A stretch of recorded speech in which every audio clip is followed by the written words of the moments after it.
தினத்தியான நிகழ்ச்சிக்கு உங்களை அழைப்பதில் நான் மிகவும் மகிழ்ச்சி அடைகிறேன். இன்று நாம் பார்க்க போகும் தேவனுடைய செய்தி, இயேசு உங்கள் ஒவ்வொருவரையும் பார்த்து கேட்கிறார், நான் உனக்கு என்ன செய்ய வேண்டும்? அப்படி கேட்கின்ற இந்த அருள்நாதர் இயேசுவை பார்த்து நீங்களும் நானும் என்ன சொல்ல போகிறோம்? என்னை பார்த்து இயேசு கேட்டார், நான் உனக்கு என்ன செய்ய வேண்டும்? நான் சொன்னேன், ஆண்டவரே, நீர் என்னுள் இருந்தால் அதுவே எனக்கு போதும் என்றேன்.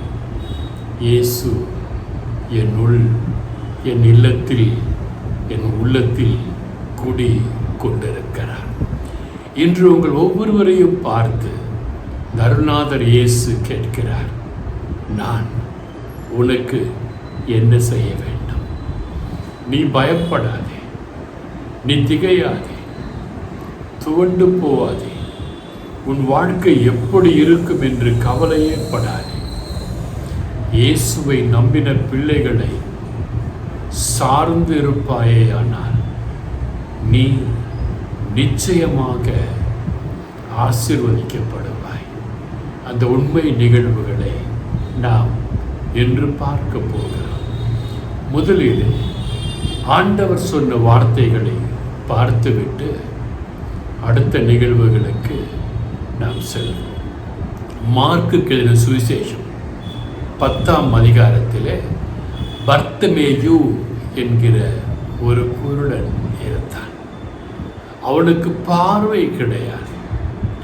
நீங்க நான் பார்க்குற பார்வை அவனுக்கு இல்லை. ஒண்ணுமே தெரியாது. உலகமே அவனுக்கு இருள் அடைந்ததாக இருக்கிறது. இருள் அடைந்த உலகிலே இருளே வாழ்ந்து கொண்டிருக்கிறான். அவன் இயேசுவை பற்றி கேள்விப்படுகிறான். இயேசு வர்றாரு, இயேசு குணம் கொடுக்கிறாரு, இயேசு நல்லது பண்றாருன்னு அவன் தன் காதால கேட்கிறான். உலகமே இருள், இருள் சூழ்ந்த உலகத்திலே வாழ்ந்து கொண்டிருக்கிற அவனுக்கு ஒரு ஒளி மக்கள் நடுவிலே நடமாடுகிறார், மக்களுடைய எல்லா இருளையும் போக்குகிறார் என்று கேள்விதான் பட்டான். அவனுக்கு தொடு உணர்வு கூட கிடையாது. இயேசுவை தொட்டதோ பார்த்ததோ கிடையாது, இல்லையா? இருப்பினும் பாருங்க, கேள்விப்பட்ட அவன் எப்படியாவது நான் இயேசுவை பார்க்க வேண்டும், எப்படியாவது நான் இயேசுவை பார்க்க வேண்டும் என்று சொல்லி இயேசு எந்த வழியில் போறாரு கேட்டு கேட்டு அந்த வழியில் போய் நிற்கிறான். நின்று கத்துறான், இயேசுவே இயேசுவேன்னு கத்துறான். எல்லாம் திட்டுறாங்க, கத்தாதுறான், போடா போடா போடா தள்ளி விடுறாங்க. அவன் கத்திட்டே இருக்கிறத பார்த்து மார்க்கு 10:51 இயேசு அவனை நோக்கினார். யாருக்கு பார்வை கிடையாதோ, யாருக்கு உலகமே இருளா இருக்கிறதோ அந்த பர்த்தமேயுவை இயேசு பார்க்கிறார். பார்த்து அவனை கேட்கிறார், நான் உனக்கு என்ன செய்ய வேண்டும்? இப்படி கத்திக்கிட்டு இருக்கியே, இயேசுக்கு தெரியாதா? இருந்தாலும் இயேசு நீங்களும் நானும் இந்த பர்த்தமேயு குருடனை போன்று ஆண்டவரை பார்த்து கேட்க வேண்டும், ஆண்டவரை பார்த்து கதற வேண்டும் என்று இயேசு விரும்புகிறார். இயேசு கேட்டார், நான் உனக்கு என்ன பண்ணணும்? அதற்கு அவன், ஆண்டவரே, பாருங்க, இயேசு பற்றி கேள்விதான் பட்டான். கேள்விப்பட்ட அவன் உடனே ஆண்டவரேன்னு சொல்லிட்டான். இந்த யூதர்கள் கூட ஆண்டவரேன்னு சொல்லல. இயேசுவோடு இருந்தவர் கூட ஆண்டவரை முழுமையாக ஏற்றுக்கொள்ளல.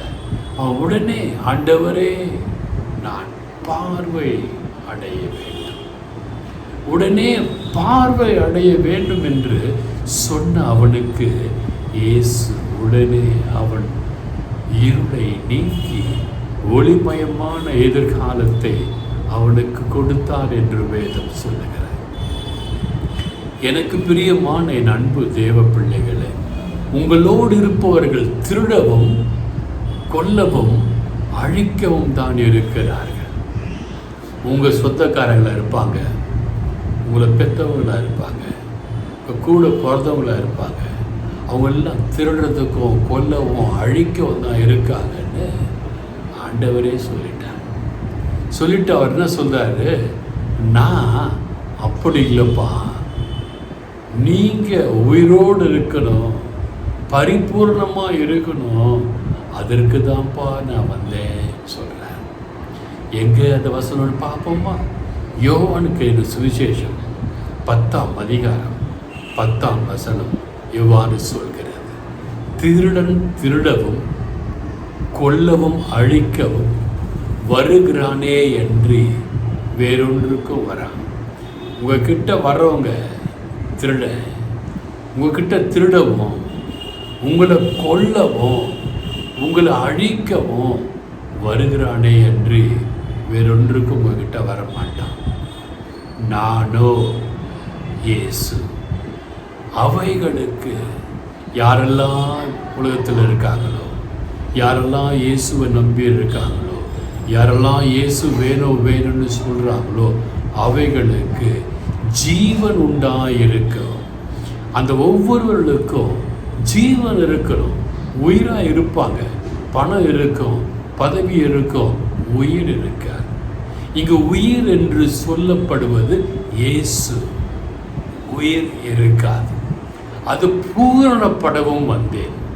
உங்களுக்குள்ள எனக்குள்ள இயேசுவின் உயிர் பூரணமாக இருக்க வந்தேன் சொல்லிட்டு யோவான் 10:11 சொல்கிறாரு, நானே நல்ல மேய்ப்பன்.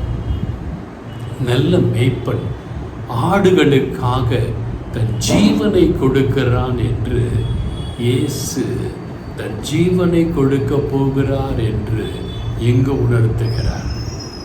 ஜீவனையும் கொடுத்தார். உங்களுக்கு கூட ஆண்டவர் சிலரை காட்டுவார்.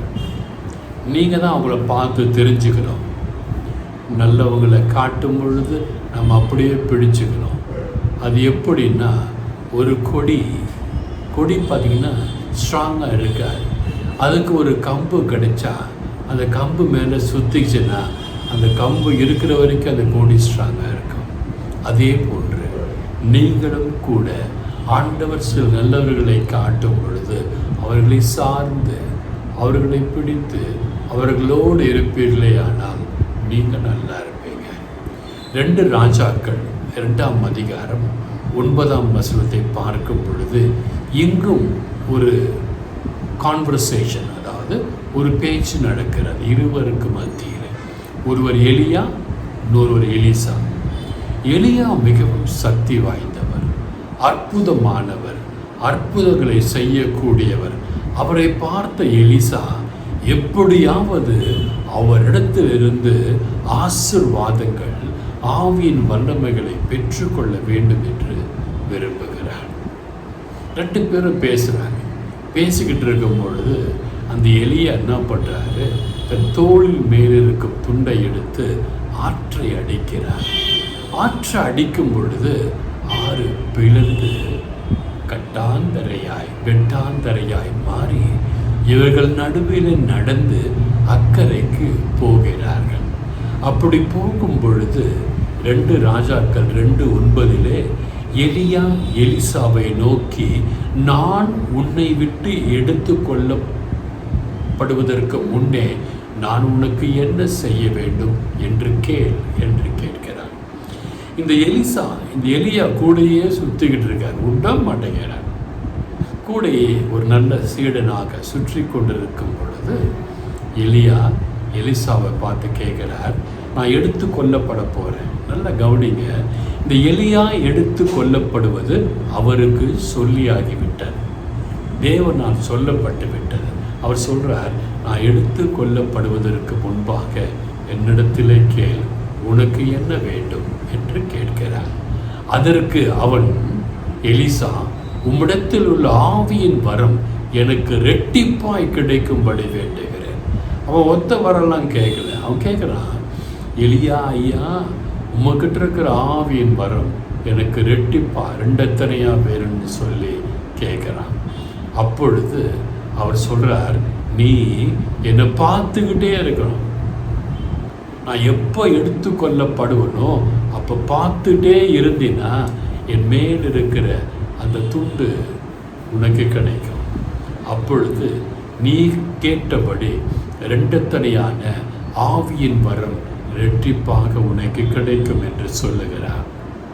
இவனும் பார்த்தீங்கன்னா அவர் அப்படியே பார்த்துக்கிட்டே இருக்கிறான். எனக்கு கண்ணை மூடிட்டு அவர் போயிட்டாருன்னா கிடைக்காது இல்லையா? அதே தான் ஆண்டவர் இன்று உங்களுக்கும் எனக்கும் சொல்லுகிறார். நீங்களும் கூட இந்த ஆண்டவரின் வார்த்தைகளை பார்த்து கொண்டே இருக்க வேண்டும். இந்த ஆண்டவரின் வார்த்தையிலே ஜீவன் இருக்கிறது. இந்த ஆண்டவரின் வார்த்தையிலே உயிர்ப்பிக்கின்ற சக்தி இருக்கிறது. இந்த ஆண்டவரின் வார்த்தையிலே உங்களை குணப்படுத்துகிற சக்தி இருக்கிறது. நீங்களும் எலிசாவை போன்று ஆண்டவரின் வார்த்தையை பார்த்து கொண்டே இருப்பீங்கன்னா உங்களுக்கு நல்லது நடக்கும். ஆண்டவரின் வார்த்தைகளை நம்பி இருக்கிற பிள்ளைகளுக்கு ஆண்டவர் கைவிடவே மாட்டார். எலியாவை அப்படியே கொண்டு போயிட்டாராம். 2 ராஜாக்கள் 2ஆம் அதிகாரம் 11ஆம் வசனம் இவ்வாறு சொல்கிறது, அக்கினி ரதமும் அக்கினி குதிரைகளும் வந்ததாம். எலிசா பார்க்குறார், அக்கினி ரதம் அக்கினி குதிரை அப்படியே வந்து எலியாவை தூக்கிட்டு போகிறாங்க.